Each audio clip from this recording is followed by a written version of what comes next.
Mungkin setelah ini kita lanjut ke sesi tanya jawab atau sesi diskusi ya. Ini telah masuk nih beberapa pertanyaan dari para peserta webinar hari ini. Mungkin saya akan memilih dari yang awal bertanya ya. Saya bacakan saja. Ini dari pertama pertanyaan dari Eni Lestari. Pertanyaan untuk Bu Sri Winarti. Yang pertama, berapa lama untuk proses towing yang optimal, terutama untuk produk daging, dan perlukah medium air hangat agar proses towing cepat? Wah, ini ternyata ada 3 pertanyaan ya. Pertanyaan kedua, proses pembekuan cukup efektif kan untuk menekan pertumbuhan mikroba patogen seperti Salmonella. Dan yang ketiga, jangka waktu penyimpanan produk jika dibekukan apakah sama misal antara produk daging ayam dan daging sapi? Hanya itu apakah itu daging ayam atau daging sapi? Nah, itu tergantung. Kalau misalnya dagingnya itu potongan, itu kan pasti ada daging yang dipotong tipis-tipis. Ada daging beku itu dipotong dadu misalnya. Nah, kalau misalnya itu kecil-kecil, saya kira waktu towingnya itu juga cepat. Makanya tergantung. Itu tadi kan ada pilihan, ada dengan menggunakan air mengalir. Itu salah satu contoh hasil penelitian. Jadi dengan air mengalir, kemudian suhu air hangat itu 40 derajat, kemudian dimasukkan kulkas dulu. Jadi mungkin namanya ibu rumah tangga atau ini dari freezer diambil, biar meleleh dulu esnya, dimasukkan kulkas. Nah, tergantung bahannya, Bu Kenny ya, tergantung bahannya berapa lama towing. Ya sampai kalau mau masak itu sampai airnya leleh, gitu ya. Kriterianya itu airnya leleh.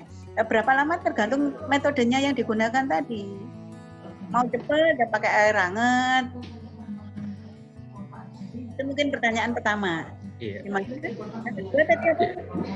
Iya, jadi tadi saya simpulkan Bu ya, untuk metode yang paling cepat itu dengan air hangat, tapi mungkin kadar gizinya yang agak berkurang Bu ya. Timbangan kehilangan gizi atau itu tadi ya, kehilangan gizi yang ikut ke air buangannya itu. Ini sudah muncul Bu, silakan pertanyaannya tadi. Halo, selamat sore. Sore. Ya, Bu Sri.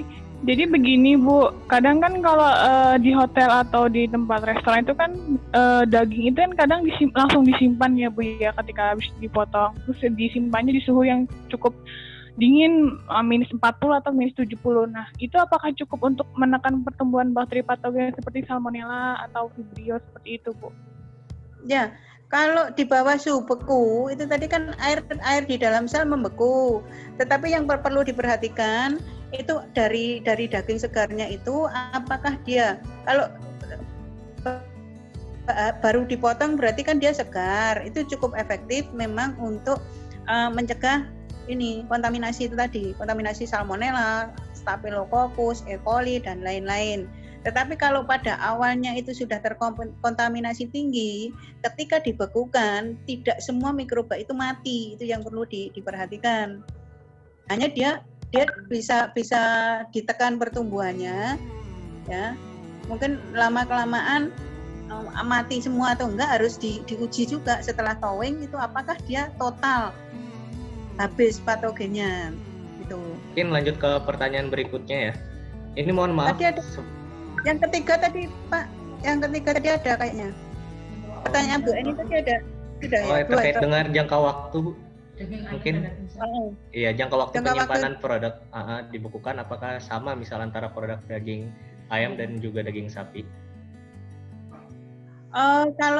Kalau selama suhunya tidak berubah, dia tetap beku di situ, insya Allah tetap awet. Hanya saja ada perubahan-perubahan lain itu tadi, perubahan fisiknya apakah tidak semakin besar nanti sel yang rusak. Ya, kalau selama suhu beku dia tetap awet, 1 tahun pun dia tahan awet tetap beku, 2 tahun juga tetap beku. Nah, cuman setelah ditowing semakin lama berada pada suhu beku, setelah ditowing pasti kerusakan sel itu semakin tinggi. Nah, dia nanti efeknya adalah ke kerusakan fisik, susut berat tadi. dripnya tadi. Kemudian kalau dia semakin banyak kerusakan, ketika di towing pastinya nilai gizinya, nutrisinya itu tadi ada protein dan lain-lain mungkin pasti akan semakin berkurang. Demikian juga nanti aroma, efeknya kan ke tekstur. Nah itu. Ya, mungkin ini pertanyaan dari Hernando Setio. Apakah semua bahan pangan yang ingin di frozen lebih baik untuk menggunakan quick freezing, Bu? Apakah ada bahan pangan yang lebih baik untuk menggunakan proses pembekuan yang slow freezing daripada quick freezing? Terima kasih. Ya, kalau dari teori itu lebih baik menggunakan quick freezing semua. Jadi kalau yang perusahaan besar, setahu saya itu semuanya metodenya menggunakan pembekuan cepat. Hanya saja dia ada kontak dengan ini, ada dengan plate langsung atau bahan dengan pendingin itu. Tapi intinya bahwa semakin cepat itu tadi, semakin cepat kita bekukan, maka kristal es yang terbentuk pada jaringan semakin kecil. Jadi semakin intinya semakin cepat semakin baik gitu loh. Ini saya lanjutkan lagi ke pertanyaan selanjutnya ya. Ada beberapa pertanyaan lagi. Ini dari Ahmad Said. Bagaimana keadaan daging kambing dan sejenisnya, misalnya pada saat Idul Adha yang dicuci bersih sebelum dibekukan, karena baru akan digunakan beberapa waktu berikutnya, dan maksimal berapa hari bagi daging kambing yang terbaik? Mungkin itu Bu bisa dijawab pertanyaan dari Pak Ahmad Said. Kalau sudah dibekukan itu sebaiknya tadi setelah betul memang, jadi kalau kita belanja ke pasar atau lah kita punya daging korban itu kan banyak, itu memang harus dibersihkan dulu. Jangan ini. Nah, yang pertama dibersihkan dulu. Tapi kalau dagingnya masih betul-betul seger bersih itu enggak dicuci nggak apa-apa, malah nggak masalah. Tapi dipilah antara daging dan jeroan, terus apa itu kulitnya itu, nah itu dipisah. Sebaiknya dikemas, nanti diprediksi dikemas itu dalam satu kemasan mungkin 1 kali masak, sehingga pada saat ditowing tinggal aja ambil kayak beli yang kemasan itu, daging kemasan itu kan ada 250 gram, 500 gram seperti itu. Lah berapa lama bertahan tidak ada batasnya kalau dibekukan, asalkan suhunya tetap beku. Ya, saya punya daging korban itu kadang-kadang lupa, malah 1 tahun korban berikutnya masih ada.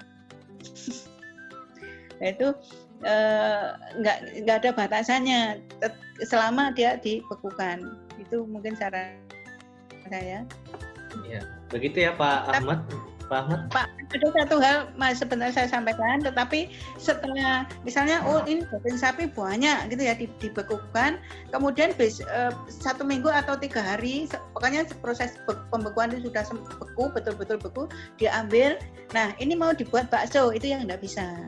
Itu tadi dengan hubungannya dengan daya ikat air. Yuk, kalau dipaksakan bisa sih, benar-benar bisa, tapi hasilnya itu tidak seperti kalau itu daging segar, karena di teori itu harus daging segar, kemudian untuk sebagai untuk daya ikat airnya lebih bagus, nanti bakso yang dihasilkan bagus, bakso atau sosis. Gitu, Pak. Kita udah siap semua? Ayo, tersisa 1 menit lagi. Untuk slide pertama, kita hitung 3, 2, 1, senyum semua. Senyum semuanya ya. 1, 2, 3. Oke, selanjutnya slide kedua. Tunggu sebentar. Slide selanjutnya. 1, 2, 3, senyum semuanya. Ayo nyalakan ya. Yang ketiga. Ayo lagi. 1, 2, 3, senyum semuanya.